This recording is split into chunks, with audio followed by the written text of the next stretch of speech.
Olá pessoal, tudo bem com vocês?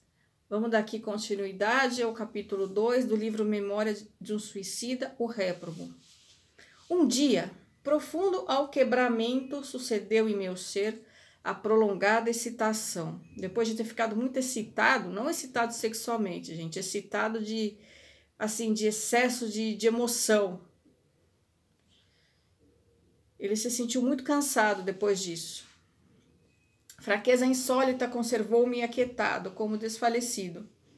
Eu e muitos outros cômpares, compadres, colegas, companheiros de minha falange estávamos extenuados, esgotados, incapazes de resistirmos por mais tempo a tão desesperadora situação.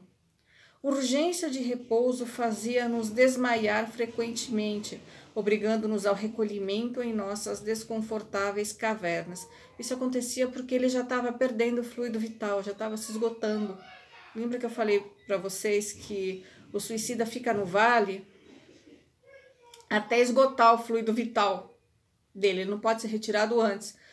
Então, nessa ocasião, já estava se esgotando esse fluido. Ai, gente, faltava tão pouquinho para terminar a vida dele. Se eu tivesse tido resignação, esperado, aguentado, não estaria nessa situação.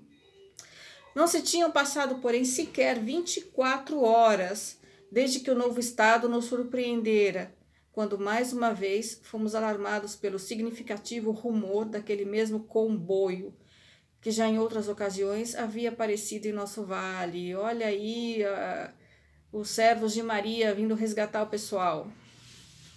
Eu compartilhava o mesmo antro residencial de 4 outros indivíduos, como eu, portugueses, e no decorrer do longo martírio em comum, tornáramos inseparáveis à força de sofrermos juntos no mesmo tugúrio de dor.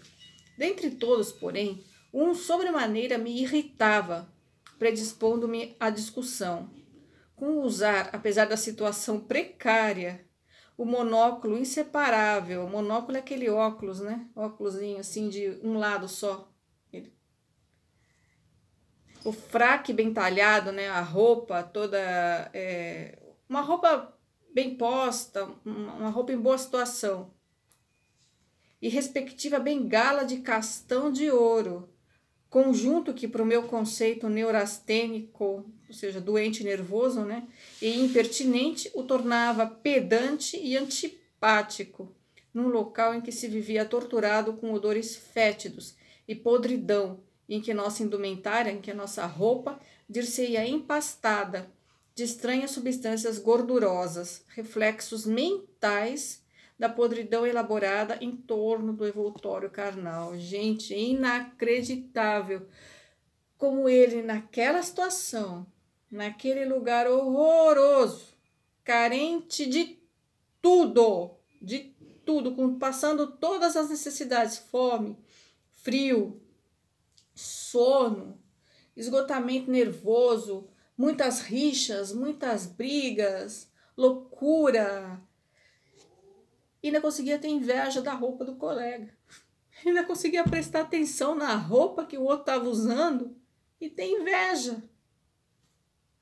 Porque eles estavam todos empastados com aquela podridão. Lembra que eu falei para vocês que o espírito ainda estava ligado ao corpo pelo cordão de prata? No suicídio ele não se desfaz, ele não é rompido, ele fica ainda ali. E aquilo vai perdendo magnetismo ao longo do tempo.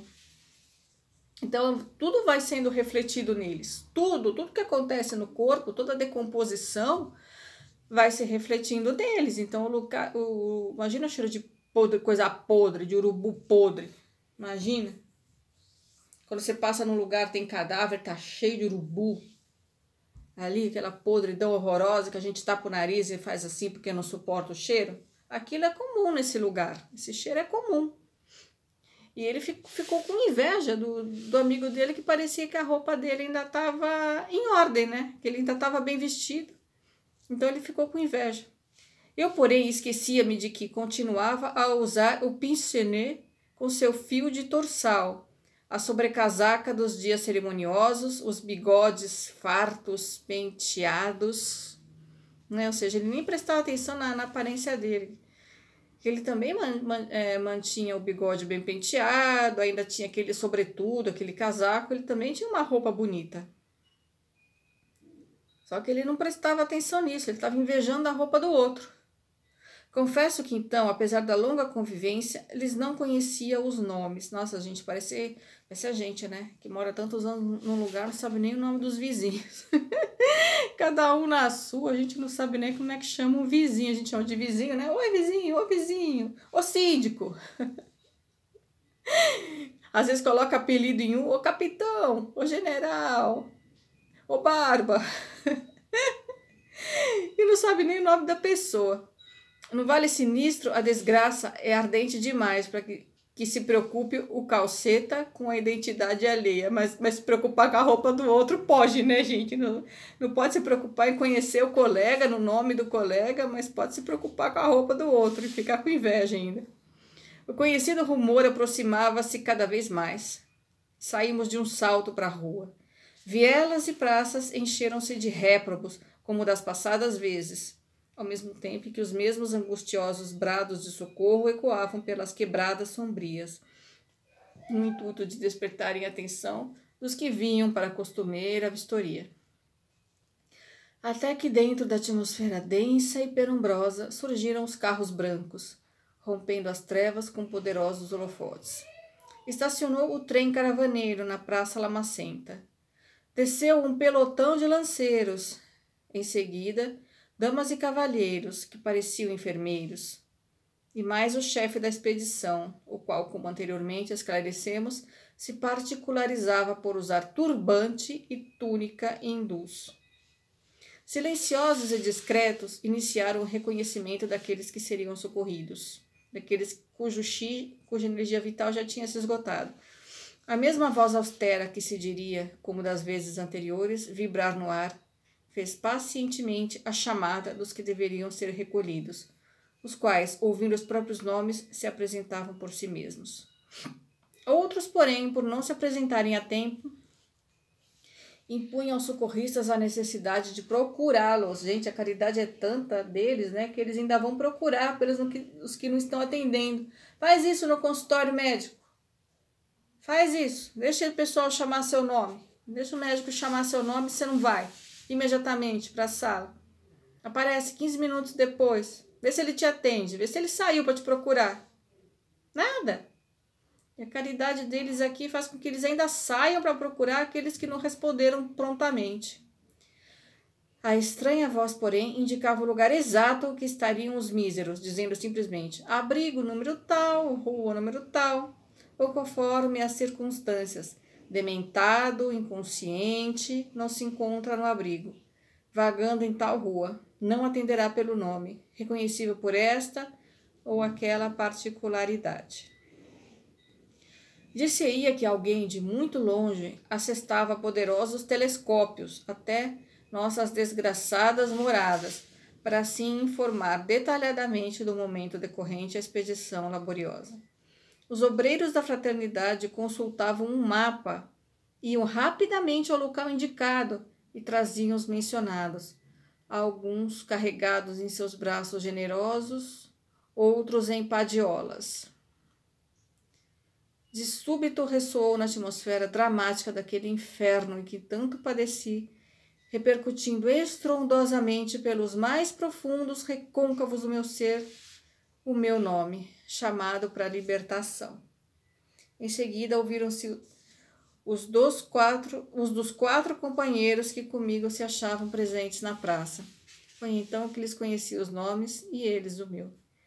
Disse a voz longínqua, como servindo-se de desconhecido e poderoso alto-falante. Abrigo número 36 da rua 48, a rua número 48. Gente, parece aquelas periferias, né? Que as ruas não têm nome, é tudo por número, daquelas que o carteiro nem chega. Tudo por número. Curioso esse detalhe, né?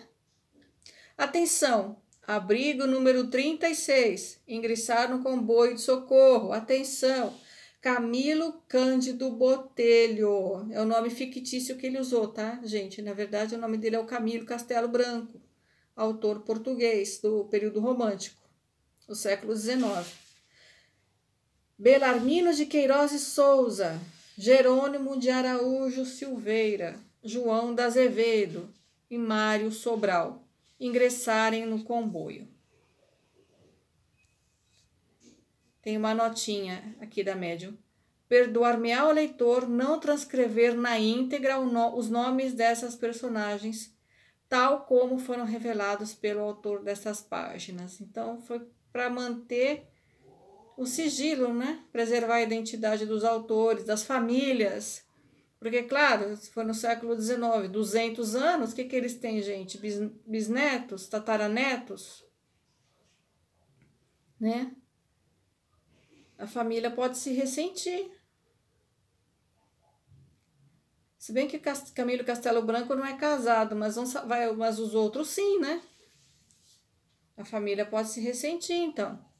Foi entre lágrimas de emoção indefinível que galguei os pequenos degraus da plataforma, que o enfermeiro indicava atencioso e paciente, enquanto os policiais fechavam cerco em torno de mim e de meus 4 companheiros, evitando que os desgraçados que ainda ficavam subissem conosco ou nos arrastassem no seu turbilhão, criando a confusão e retardando por isso mesmo o regresso da expedição.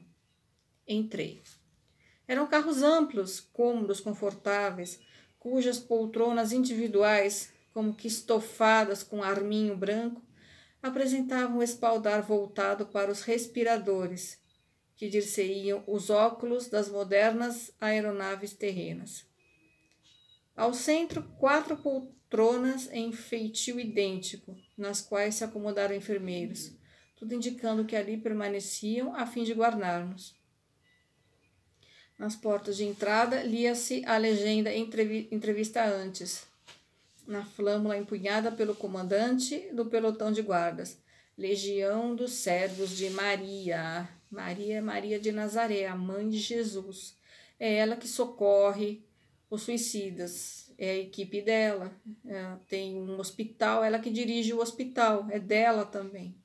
É um espírito de muita compaixão. Maria, mãe de Jesus.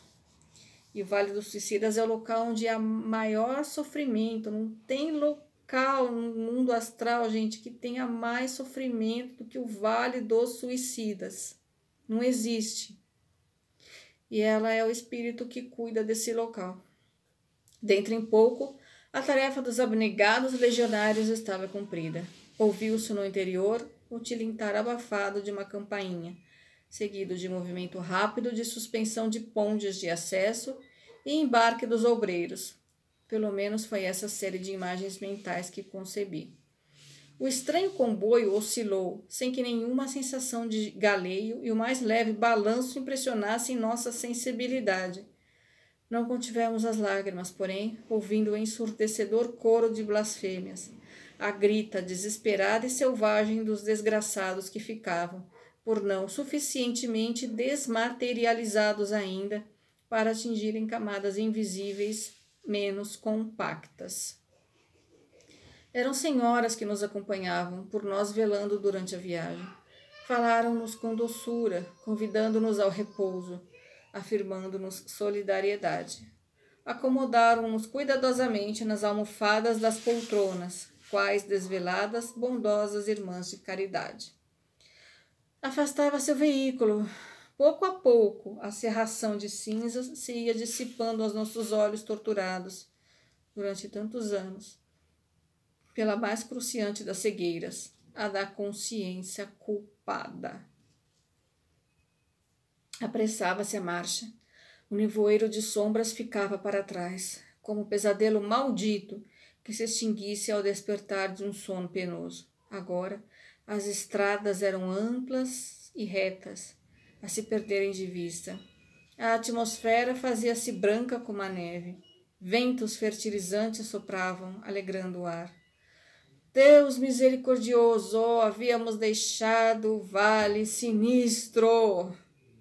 Lá ficara ele, perdido nas trevas do abominável. Lá ficara, incrustado nos abismos invisíveis, criados pelo pecado dos homens, a fustigar a alma daquele que se esqueceu do seu Deus e do seu Criador. comovido e pálido, pude, então, elevar o pensamento à fronte imortal do bem eterno, para humildemente agradecer a grande mercê que recebia. Gente, finalmente, ele se lembrou de agradecer. Finalmente ele conseguiu se lembrar de Deus. Depois que ele saiu daquela tortura, daquele lugar horroroso, ele conseguiu agradecer a Deus por ter sido retirado de lá. Cansado já de tanto sofrimento, né? Cansado. Por mais que uma pessoa tenha sido criminosa, tenha tentado contra a própria vida, esteja num momento desesperador como esse, tem o socorro. Ninguém é esquecido. Existem seres, parentes e amigos nossos de outras vidas, ou os que partiram antes de nós mesmos, que estão em esferas mais elevadas, estão orando por nós, estão vibrando por nós. A gente não lembra deles, mas eles não se esqueceram de nós, tudo por uma questão de vibração. Como eles estão numa vibração superior à nossa, eles se lembram de nós. Se lembram do quanto nos amavam, né? Do quanto nós éramos próximos a eles. Mães e pais de outras épocas, já pensaram em quantas mães e pais nós já tivemos que ainda nos amam como filhos, apesar de já terem nos entregado ao útero de outras mulheres, eles ainda estão lá e ainda nos amam, como pais e mães amorosos que foram, mestres.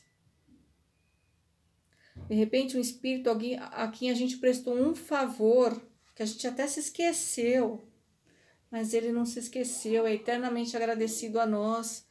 Por isso dizia Chico Xavier, gente, que o bem é o nosso advogado em qualquer lugar onde estivermos. O bem que a gente faz vai voltar para nós. Imagina numa situação, num lugar como esse, contar com a oração de espíritos. É uma dádiva, é uma bênção. No Evangelho no Lar eu sempre peço pelo Vale dos Suicidas, dos abortados, dos drogados, mas o meu carinho é especial ao Vale dos Suicidas. Não que eu tenha algum suicida na família, na verdade eu não conheço nenhum, mas eu tenho um carinho por eles, eu tenho uma piedade, né, pelos suicidas. Me compadece muito a situação deles. Por isso eu sempre peço por eles no Evangelho do Lar.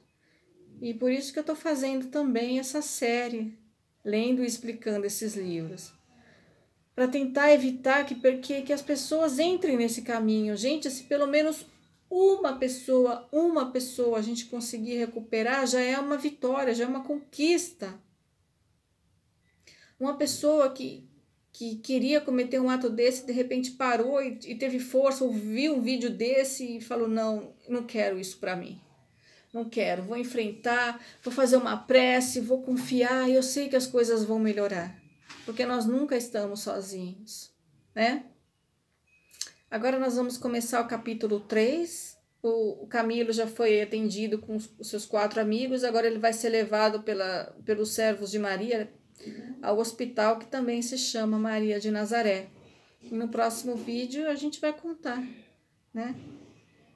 Como é que ele foi recebido no hospital, como é que foi seu tratamento, até se preparar para a próxima encarnação, que não vai ser nada fácil. Nada fácil, né? Fiquem com Deus, continuem lendo o livro, continuem assistindo o vídeo, os vídeos, né? Os vídeos anteriores, os vídeos das outras playlists também que estão disponíveis no canal sobre o mentalismo, sobre o papel do corpo humano na nossa evolução espiritual, tá bom? Esse é um canal voltado para a espiritualidade. Então, um beijo para vocês, fiquem com Deus e até o nosso próximo encontro. Tchau!